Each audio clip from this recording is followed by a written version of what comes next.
Migraine warriors எல்லாருக்கும் வணக்கம். என்னடா வாரியர்ஸ்ன்னு சொல்றேன்னு பாக்குறீங்களா? கண்டிப்பா நம்மள எல்லாரும் வாரியர் தாங்க நம்ம சொல்லிக்கணும். ஏன்னா மைக்ரேன்ன்றது எல்லாரும் நினைக்கிற மாதிரி சாதாரண ஒரு தலைவலி கிடையவே கிடையாது. அது பிரெயினும் நர்வஸ் சிஸ்டமும் சேர்ந்து நம்மளை சதி பண்ற, நம்மளை பாடா படுத்துற ஒரு பெரிய விஷயம். அது கூட போராடி வாழ்ந்துட்டு இருக்க எல்லாருமே நம்ம வாரியர்ஸ் தான். ஸோ இங்கே மைக்ரேன் பற்றி தெரிஞ்சிருக்கிறத கண்டிப்பாக இந்த வீடியோக்குள்ளார எல்லாருமே வந்திருப்பீங்க. கமெண்ட் செக்ஷனில் வந்து நீங்கள் நிறையா பேர் சொல்யூஷன் என்னன்னு கேட்டது, நிறையா டவுட்ஸ்லாம் கேட்டிருந்தீங்க. அது எல்லாத்தையுமே நான் முடிஞ்ச வரைக்கும் இங்கே கிளாரிஃபை பண்ணுறேன். அதுக்கு முன்னாடி ஒரு திங், நான் இங்கே டாக்டர் கிடையாது. டாக்டராக நான் எந்த ஒரு சொல்யூஷனோ ட்ரீட்மெண்ட்டோ சொல்லலை. எனக்கு 15 வயசுலேருந்தே மைக்ரேன் இருக்குது. நான் அதில் என்னென்னலாம் கோத்ரூ பண்ணியிருக்கேன், என்னெல்லாம் எக்ஸ்பீரியன்ஸ் பண்ணியிருக்கேன் அப்படின்றதையும், எனக்கு டாக்டர்ஸ் என்ன அட்வைஸ் பண்ணாங்க அப்படின்றது தான் நான் உங்களுக்கு சொல்ல போகிறேன். ஃபஸ்ட்டு வந்து நான் முன்னாடி சொன்ன மாதிரி தான், மைக்ரேன் போது நம்மளை எல்லாமே நம்ம தலைவலின்னு சொல்லும் போதோ, லைட் ஆஃப் ஆன் இரிட்டேட்டாக இருக்குது சத்தம் போடாது அப்படின்னு சொல்லும் போது எல்லாருமே நம்மகிட்ட என்ன சொல்லுவாங்க, இன்னும் ஒரு தலைவலிக்கு இவ்வளோ சீனா, இன்னும் ஓவராக பண்ணுற மாதிரி இருக்குது, தலைவலிக்கு யாராச்சும் இப்படி பண்ணுவாங்களா அப்படின்னு நம்மளை கேட்பாங்க. ஆனால் அது சாகிற அளவுக்கு கமெண்ட்ல ஒருத்தவங்க சொல்லியிருந்தாங்க, நான் சூசைட் கூட போய் ட்ரை பண்ணிட்டேன் அப்படின்னு சொன்னாங்க.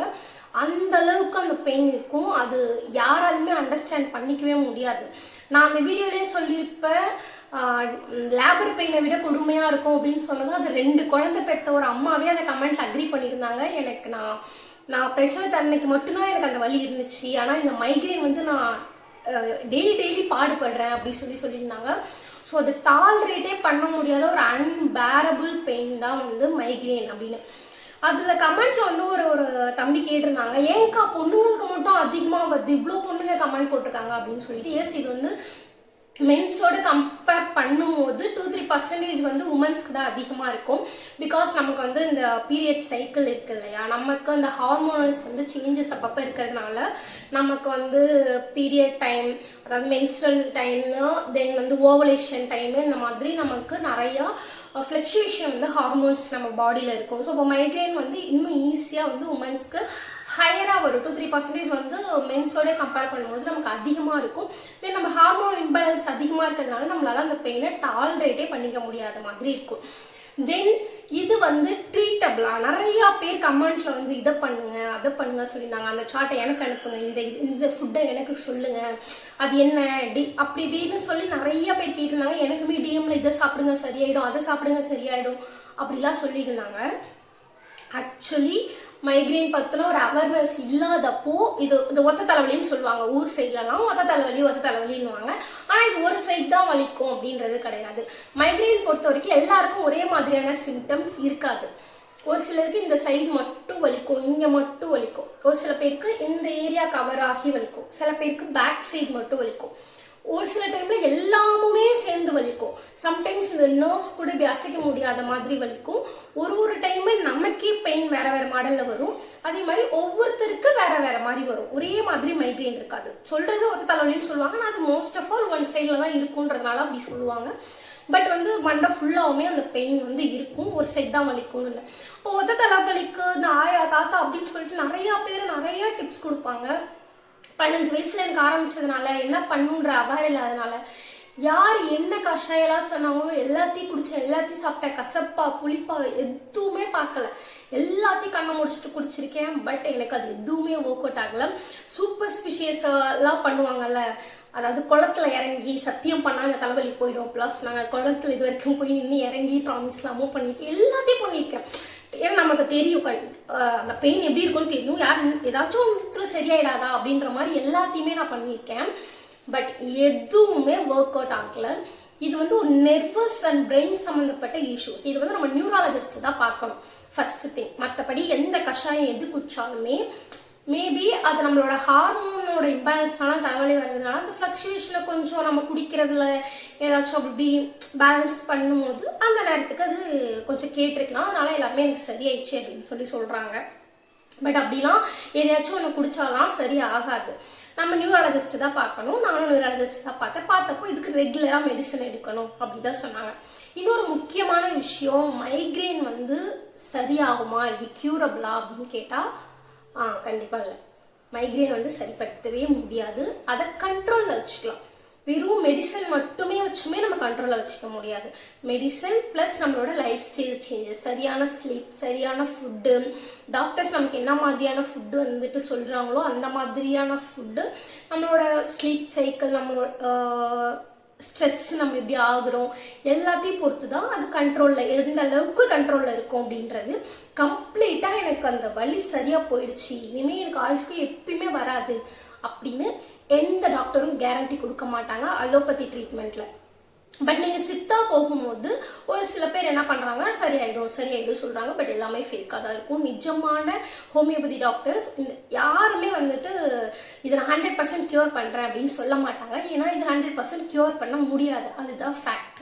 இது நம்ம என்ன சாப்பிட்டாலும் என்ன பண்ணாலும் திருப்பி திருப்பி வந்துட்டு தான் இருக்கும். இப்போ எனக்கே பார்த்தீங்கன்னா லாஸ்ட் 1 இயராக மைக்ரேன் இல்லை. எனக்கு அந்த பெயினை நான் இது பண்ணவே இல்லை. லைட்டு இதெல்லாம் பார்த்தாலுமே லைட்டில் ஆக்டிவாக இருந்தேன், சவுண்டு எல்லாத்தையுமே நான் இருந்தேன். நான் ஒர்க் பண்ணுற பிளேஸ்லேயுமே சரிட்டு ரொம்ப சவுண்டு வச்சு மியூசிக்கோ டான்ஸ் அப்பெல்லாம் இருக்கும்போதெல்லாம் எனக்கு எதுவுமே அதெல்லாம் நான் நல்லா இருந்தேன். பட் ஆஃப்டர் 1 இயர் இப்போ வந்துருக்கு. நம்ம மெடிசன் எடுத்ததை வச்சோ நம்மளோட லைஃப் ஸ்டைல் சேஞ்சஸ் வச்சோ சம்டைம்ஸ் அது கண்ட்ரோலில் இருக்கும். அந்த கண்ட்ரோலில் இருக்கிற டைமில் நம்ம சரியாக போயிடுச்சு அப்படின்னு நினைப்போம். அந்த ட்ரீட்மெண்ட்டை அடுத்தவங்களுக்கும் சொல்லுவோம். பட் நமக்கு ஒர்க் அவுட் ஆனது அடுத்தவங்களுக்கு ஒர்க் அவுட் ஆகுன்ற எந்த ஒரு கட்டாயமும் கிடையாது. அவங்களோட லைஃப் ஸ்டைல் பொறுத்து, அவங்களோட ஸ்ட்ரெஸ்ஸு, ப்ரெஷர், அவங்க வீட்டில் இருக்கிற சுச்சுவேஷன்ஸ்லாம் பொறுத்து தான் இந்த மைக்ரேன் வந்து எந்த அளவுக்கு கண்ட்ரோலில் இருக்கும் அப்படின்னு சொல்ல முடியும். இப்போ இது வந்து ட்ரீட்டபிளே கிடையாதுன்னா என்னதான் பண்ணுறதுன்னா, நம்ம அதை வந்து கண்ட்ரோலில் வச்சுக்க தான் பார்க்கணும். முடிஞ்ச அளவுக்கு ஸ்ட்ரெஸ் ஆகாமல் ஃபுட்டு வந்து கொஞ்சம் ஹெல்த்தியான ஃபுட்டாக எடுத்துட்டு, ஸ்லீப் சைக்கிள் கரெக்டாக எடுத்துகிட்டு, ரொம்ப டென்ஷன் ஆகாமல், நம்மளால் டென்ஷன் ஆகாமல் இருக்க முடியாது ஆப்வியஸ்லி. அது இருந்துகிட்டே தான் இருக்கும். டேப்லெட்ஸ் கொடுக்கும் போது டாக்டர்ஸ் எவ்வளோ தூரம் வரைக்கும் அந்த எத்தனை டோஸ் வரைக்கும் எடுக்க சொல்கிறாங்களோ அந்த டோஸ் எடுத்துட்டு முடிஞ்ச வரைக்கும் நம்ம ஃபுட்டில் நம்மளோட life style changes, yoga, meditation அந்த மாதிரி பண்ணி கொஞ்சம் லைட்டாக கண்ட்ரோலில் வச்சுக்கலாம். இது ரொம்ப பீக்கில் இந்த பெயின் இருக்கும் போது என்ன பண்ணலாம் அப்படின்னும் போது இந்த கஷாயம் அந்த கஷாயம் அப்படிலாம் யாராச்சும் சொல்கிறாங்கன்னு வச்சு குடிச்சிட்டு இருக்காதுங்க. மேபி அது நம்ம உடம்புக்கு ஏதாச்சும் ஒத்துக்காமல் கூட போகலாம். டாக்டர் கிட்ட போயிடுங்க. நான் என்ன சொல்லுவேன், எனக்கு இத்தனை வருஷமாக இருக்கிறதுல மைக்ரேன் நான் எக்ஸ்பீரியன்ஸ் பண்ணல, என்ன சொல்லுவேன்னா, ரொம்ப பீக்கில் பெயின் இருக்கும்போது இந்த டேப்லெட் எடுத்துக்கோங்க அப்படின்னு டாக்டரே ஒரு டேப்லெட் கொடுப்பாங்க. நமக்கு ரெகுலராக எடுத்துக்கிறதுக்குன்னு ஒரு டேப்லெட் கொடுப்பாங்க. அந்த பீக்கில் பெயின் இருக்கும்போது அந்த டேப்லெட்டை போடுங்க. அதை போட்டு சரியாகலை அப்படின்னும் போது சில பேர்லாம் சூசைட் பண்ணிக்கலாம் அப்படின்லாம் போவாங்க. அந்த நேரத்தில் அந்த மாதிரிலாம் போகாமல் ஹாஸ்பிட்டல் போயிடுங்க.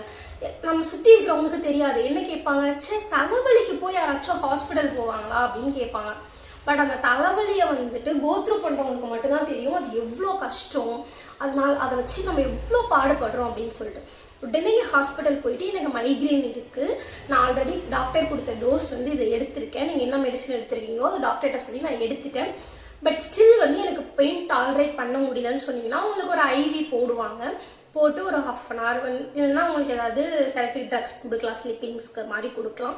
கொடுக்கும்போது உங்களுக்கு தூக்கம் வரும், கொஞ்சம் செட்டில் பெயின் வந்து காமாகும். அதோட நீங்கள் போய் டாக்டர் ரூமில் படுத்து தூங்கிடுங்க. கொஞ்சம் லைட்டாக எனக்கு இப்போ தான் ஸ்டார்ட் ஆகுது. நமக்கு தெரியும் மைக்ரேன் வரவங்களுக்கு ஐயோ மைக்ரேன் ஸ்டார்ட் ஆக போகுது அப்படின்றது நமக்கு முன்னாடியே தெரியும். லைட்டை பார்த்தா இரிட்டேஷன் ஆக ஆரம்பிக்கும். சவுண்டு, சின்ன சவுண்டு தூரத்தில் கேட்டால் கூட ரொம்ப கடுப்பாகும், கோவம் வரும். அந்த கோவம் வந்து அந்த இனிஷியல் ஸ்டேஜ் இருக்குல்ல, அந்த இனிஷியல் ஸ்டேஜ்லேயே வந்துட்டு நம்ம கொஞ்சம் காம் டவுன் பண்ண என்ன பண்ணிக்கலாம்னா, ப்ரிகாஷனாக நம்ம லைட் எல்லாத்தையும் ஆஃப் பண்ணிட்டு, இப்போ கூட எனக்கு ஆக்சுவலி இப்போ ஸ்டார்ட் ஆகிடுச்சு. நான் ட்ராவல் பண்ணிட்டு வந்தேன், இப்போ தான் நான் ஆந்திராலேருந்து ட்ராவல் பண்ணி வந்தேன். இப்போ ட்ராவல் பண்ணதோடு எனக்கு ஸ்டார்ட் ஆகிடுச்சு. எனக்கு இங்கேருந்து இது ஃபுல்லாக இப்போ லைட்டாக பெயின் இருந்துகிட்ருக்கு. நான் பேசும்போது எனக்கு இப்போ அந்த பெயின் ஸ்டார்ட் ஆகிட்டுருக்கு. இப்போ நான் என்ன பண்ணுவேன் அப்படின்னு சொன்னால், லைட் எல்லாத்தையுமே ஆஃப் பண்ணிவிட்டு, சம்டைம்ஸ் நமக்கு ஃபேன் சவுண்டு கூட இரிட்டேட் பண்ணும், எல்லாத்தையும் ஆஃப் பண்ணிவிட்டு காமாக ரூமில் டோரை ஃபுல்லாக லாக் பண்ணிவிட்டு வந்து நம்ம ரெஸ்ட் ரூமில் ஃபுல்லாக ஒரு ஹாட் வாட்டர் வச்சு ஃபுல்லாக ஃபேஸை வாஷ் பண்ணிவிட்டு, சுக்கு பொடி இருக்கும் இல்லையா, அந்த சுக்கு பொடியை வந்து கரைச்சி நெத்தியில் தடவி 10 போட்டுக்கோங்க. இது வந்து ட்ரீட்மெண்ட்லாம் கிடையாது, இது போட்டால் சரியாயிடுமா அப்படி கிடையாது. நம்ம ஜஸ்ட் வந்து பிரெயின் ஒரு ட்ரிக் பண்ணுறோம். என்னன்னா சுக்குப்பொடி போடும்போது கொஞ்சம் எரிச்சல் இருக்கும். அந்த எரிச்சல் இருக்கும்போது என்னன்னா பிரெயின் வந்து இந்த பெயினை கான்சென்ட்ரேட் பண்ணாமல் அந்த எரிச்சலை கான்சென்ட்ரேட் பண்ணும். அந்த எரிச்சலை கான்சென்ட்ரேட் பண்ணுற டைமில் நமக்கு இந்த பெயின் கொஞ்சம் ரெடியூஸ் ஆகிற மாதிரி நமக்கு ஒரு ஃபீல் கொடுக்கும். அந்த டைமில் அப்படியே நமக்கு ஆல்ரெடி டேப்லெட் கொடுத்துருப்பாங்களா, ஒரு 1/2 டேப்லெட் எடுத்து இனிஷியல் ஸ்டேஜ்லேயே 1/2 டேப்லெட்டை போட்டு கண்ணை மூடிட்டு தூங்கிறதுக்கு ட்ரை பண்ணி தூங்கிடுங்க. அதோடையே வேலை செஞ்சுட்டு இருக்கிறது, அதோடையே ஃபோன் ஸ்க்ரால் பண்ணுறது. எனக்கு நிறையா பேர் கமெண்ட் என்ன போட்டிருக்கீங்க, இப்போ கூட அந்த வலியோட தான் நான் ஃபோன் பார்த்துட்டு இருக்கேன், ஏன் அந்த வலியோட ஃபோனை பார்க்கணும், பார்க்காம அதே ஸ்க்ரால் பண்ணுறது, பசங்க கூட கத்துறது, பேசுறது, உங்கள் குழந்தைங்கள கூட டிஸ்டன்ஸ் பண்ணிவிட்டு நம்மளோட ஹெல்த் தான் ஃபஸ்ட்டு ப்ரையாரிட்டி. உங்கள் ஹஸ்பண்டை பார்த்துக்கோப்பா, எனக்கு தலை வலிக்குது அப்படின்னு சொல்லிட்டு ரூமில் போயிட்டு ஃபுல்லாக டார்க் ரூம் ஆக்கிட்டு ஃபுல் ரெஸ்ட் எடுத்திங்கன்னா, நல்லா ஃபுல்லாக தண்ணி குடிச்சிட்டு நல்லா ரெஸ்ட் எடுத்து இருந்தீங்கன்னா அது கொஞ்சம் பீக்குக்கு போகாமல் கண்ட்ரோல் பண்ணலாம். மைக்ரேனை பொறுத்த வரைக்கும் நம்ம கண்ட்ரோலில் தான் வச்சுக்க முடியுமே தவிர அதை க்யூர் பண்ண முடியாது. என்னால் 100% க்யூர் பண்ண முடியும், எனக்கு டிஎம்ல வந்து இந்த நம்பருக்கு எனக்கு கால் பண்ணுங்க, நான் உங்களுக்கு ட்ரீட்மெண்ட் சொல்கிறேன், நான் இந்த டாக்டர்கிட்ட போங்க, இந்த டாக்டர்கிட்ட போங்க எல்லாமே சொல்லியிருக்காங்க. ஸோ பெஸ்ட்டு நியூராலஜிஸ்ட் யாராச்சும் சஜஸ்ட் பண்ணாங்கன்னா அந்த டாக்டர்கிட்ட போங்க, அவங்க கொடுக்குற மெடிசன் எடுங்க. பட் அவங்களே லைஃப் லாங் அப்படி இருக்கிற மாதிரி தான் சொல்லுவாங்க. இது ட்ரீட்டபிள் கிடையாது, கண்ட்ரோலில் வச்சுக்கணும் தான் டாக்டர் சொல்லுவாங்க. இது எனக்கு சுத்தமாக சரியாயிடுச்சின்னு ஆல்ரெடி மைக்ரேன் எக்ஸ்பீரியன்ஸ் பண்ணவங்களே சொன்னால் கூட அதை நம்ப வேண்டாம். ஏன்னா அது கொஞ்ச நாள் வராமல் இருக்கலாம். இப்போ நான் சொன்ன மாதிரி எனக்கு 1 year வரல, அந்த டைமில் நமக்கு வராமல் இருக்கலாம். திடீர்னு ஏதாச்சும் ஒரு ட்ரிகரிங் பாயிண்ட் வரும்போது, திடீர்னு நம்ம லைஃப்பில் ஒரு ஸ்ட்ரெஸ் வந்து இன்க்ரீஸ் ஆகும்போது, இல்லை லைஃப் ஸ்டைல் நமக்கு எங்கேயாச்சும் சேஞ்ச் ஆகுது, நம்ம வேறு ஊருக்கு போகிறோம், திடீர்னு ஃபுட்டு சேஞ்ச் ஆகுது, அந்த மாதிரி இல்லை டக்குன்னு ஒருத்தவங்க ப்ரெக்னென்சியில் இருக்காங்க, ஏதாச்சும் ஒரு டைமில் அது திருப்பி ட்ரிகர் ஆகிறதுக்கு சான்ஸ் இருக்குது. லைஃப் லாங் வந்து அதை க்யூர் பண்ணிட்டேன் அப்படின்னு யாருமே சொல்ல முடியாது. சில பேருக்கு அப்படி போனது அப்படியே கூட போயிடும். ஏன்னா அவங்களுக்கு அடுத்த ட்ரிகரிங் பாயிண்ட் வந்து வந்தே இருக்காது. அந்த ஸ்ட்ரெஸ்ஸோ இல்லை அவங்களுக்கான லைஃப் ஸ்டைல் சேஞ்சஸ் வந்து ரொம்ப ஸ்மூத்தாக போயிட்டு இருந்திருக்கும். ஸோ மைக்ரேன் திருப்பி அப்பேர் ஆயிருக்காது. அதனால அந்த கஷாயம் குடிச்சு தான் அவங்களுக்கு அது சரியாச்சு அப்படின்னு நம்பி நம்மளும் அதை எடுக்கணும்னு கட்டாயம் கிடையாது. அப்படி யாராச்சும் சொன்னாங்கன்னா கண்ட கருமத்தி 8 போட்டு குடிச்சிட்டு சாப்பிட்டு இருக்காதீங்க. கமெண்ட்ல எல்லாரும் போய் எனக்கு ட்ரீட்மெண்ட் சொல்லுன்னு போய் ஒரு அன்னோன் பர்சன் கிட்ட கேட்காதீங்க. யாருமே டாக்டர்ஸ் கிடையாது, நானுமே இங்கே டாக்டர் கிடையாது. ஸோ இந்த இடத்துல நான் எந்த ஒரு ட்ரீட்மெண்ட்டுமே உங்களுக்கு சொல்லலை. அதனால தான் டேப்லெட் நேம் எதுவுமே நான் எடுத்த டேப்லெட் நேம் கூட இந்த இடத்துல மென்ஷன் பண்ணல. சுக்குப்பொடி கூட என்ன சொன்னால் அது ட்ரீட்மெண்ட் கிடையாது, ஜஸ்ட் நம்ம பிரெயினை வந்து ட்ரிக் பண்ணுறோம் அப்படின்னு தான் சொல்லியிருக்கேன். ஸோ டாக்டர்ஸை தவிர்த்து அதுவுமே வந்து ஹோமியோபதியில் உண்மையாகவே அவங்க ஹோமியோபதி வந்து சித்தா டாக்டர்ஸ் முடிச்சிருக்காங்களான்னு பார்த்துப்போங்க. ஏன்னா நிறையா ஃபேக் டாக்டர்ஸ் அதில் இருக்காங்க. சித்தா பண்ணாமையே வந்து பாரம்பரிய வழியாக அவங்களோட பேரண்ட்ஸ் பண்ணியிருந்தாங்களா அதை வச்சு இவங்களே டாக்டர்னு சொல்லிட்டு அப்படிலாம் பண்ணுறாங்க. அப்படி போய் ஏமாத உங்களோட ஹெல்த்தை வந்து காம்ப்ளிகேட் பண்ணிக்காதீங்க. பிகாஸ் இது சாதாரண தலைவலி கிடையாது, நம்ம பிரெயின் அண்ட் நர்வஸ் சிஸ்டத்தோட கனெக்ட் ஆனது. ஸோ இதை கரெக்டான டாக்டர் கிட்ட போய் கன்சல்ட் பண்ணி தான் நீங்கள் ட்ரீட் பண்ணணும். இதை ஒரு கண்ட்ரோலில் தான் வச்சுக்க முடியும், க்யூர்லாம் பண்ண முடியாது. தலைவலி இருக்கும்போது உங்களை ஸ்ட்ரெஸ் எடுத்துக்காதீங்க. தயவு செஞ்சு போய் அன்னோன் பர்சன் கிட்ட ட்ரீட்மெண்ட் கேட்காதீங்க. ஏன்னா நான் கண்ட கருமத்தையும் சாப்பிட்டு போய் குளத்துல இறங்கி சத்தியம் பண்ணுறது அது இதுன்னு அன்வான்ட் திங்ஸ் நிறையா பண்ணிட்டேன். நீங்களும் அதை பண்ணாதீங்க. மை டியர் மைக்ரேன் வாரியர்ஸ், இது ரொம்ப கஷ்டம்தான். பட் இப்போது எனக்கு இந்த வீடியோ போட்ட பிறகு ஒரு தெரிஞ்சது என்னென்னா, நம்ம மட்டும் இல்லை, நம்மளை மாதிரி நிறையா பேர் இதோட போராடிட்டு இருக்காங்க. வேறு வழி இல்லை, சர்வை பண்ணி தான் ஆகணும். நமக்கு அது வந்துருச்சு. ஸோ ஃப்ராக்ரன்ஸ் அதிகமாக ஸ்மெல் உள்ள டிட்டர்ஜென்ட்டு, பர்ஃப்யூம் அதெல்லாம் யூஸ் பண்ண வேண்டாம். ரொம்ப லைட் இருக்கிற இடத்துல லைட்டுக்கு விசிபிளாக உட்கார வேண்டாம். ரொம்ப சவுண்ட் இருக்கிற இடத்துல இருக்க வேண்டாம். ட்ராவல் பண்ணும்போது பார்த்து பண்ணுங்கள். ஸோ உங்களை நீங்கள் தான் நம்ம தான் பார்த்துக்கணும், வேறு வழி இல்லை. இதோட தான் வாழணும்னு முடிவாயிடுச்சு. ஸோ இது க்யூரே பண்ண முடியாதுன்னு நினச்சி ஸ்ட்ரெஸ் ஆகாதீங்க. கண்ட்ரோல் பண்ணலான்னு நமக்கு ஒரு ஆப்ஷன் இருக்கும்போது எந்த அளவுக்கு நம்ம லைஃப் ஸ்டைலை சேஞ்ச் பண்ணிவிட்டு கண்ட்ரோல் பண்ணலாம் அப்படின்னு சொல்லி பாருங்கள். உங்களுக்கு வேறு ஏதாச்சும் டவுட் இருந்துச்சுன்னா எனக்கு டிஎம் பண்ணுங்கள். உங்களோட கருத்துக்களை வந்து எனக்கு கமெண்ட் செக்ஷனில் பதிவு பண்ணுங்கள். இது வந்து யாருக்கெல்லாம் தேவை, உங்களுக்கு தெரிஞ்சு யாருக்கெல்லாம் மைக்ரேன் இருக்குது அப்படின்னு நினைக்கிறீங்களோ அவங்களுக்கு இந்த வீடியோவை ஷேர் பண்ணுங்கள். மறக்காமல் சப்ஸ்கிரைப் பண்ணுங்கள். நம்ம டச்லேயே இருக்கலாம். ஓகேவா? பாய்.